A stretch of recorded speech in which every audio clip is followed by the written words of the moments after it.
मैं किसान की औलाद हूं, मैं जानता हूं। मैंने जब आपसे पूछा कि गाय का दूध किसने किसने निकाला, तो मैंने भी निकाला ही होगा। मैंने ट्रैक्टर चलाया, बखर चलाया, हल चलाया, बैल गाड़ी जोती। मैं बैलगाड़ी से मंडी में सब्जियां लेके गया।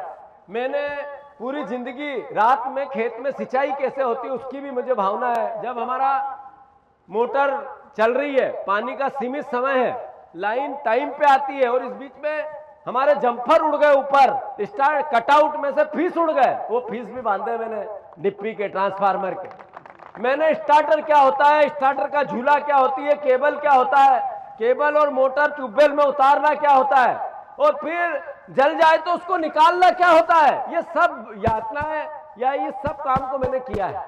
मैं आप सबसे आग्रह करता हूं कि जब हम फसल उगाते हैं तो माँ बाप जैसे बेटे को पालते हैं ऐसे पालते हैं किसान परिवार के लोग। और जब उस फसल को घर में ले जाते हैं और भाव नहीं आते हैं, या उस फसल को घर में ले जाने के पहले ओलावृष्टि हो जाती है, कोई प्रकृति का किसी प्रकार का यातना हो जाती है, तो मौत हो जाती है, घर में एक व्यक्ति मर जाता है, घर का इतना दुख होता है, जानता हूं उस भावना को।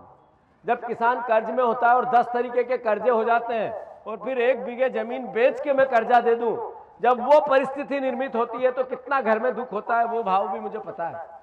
मैं उस भावना को आपकी जानता हूं कि किसान की यातनाओं की कोई किसी प्रकार की कोई परिसीमा ही नहीं है, तो उसको कैसे हम लाभ पहुंचा पाए। इसलिए मैंने कहा कि अगली सरकार बनेगी तो किसकी बनेगी, जोर से बताओ किसकी बनेगी।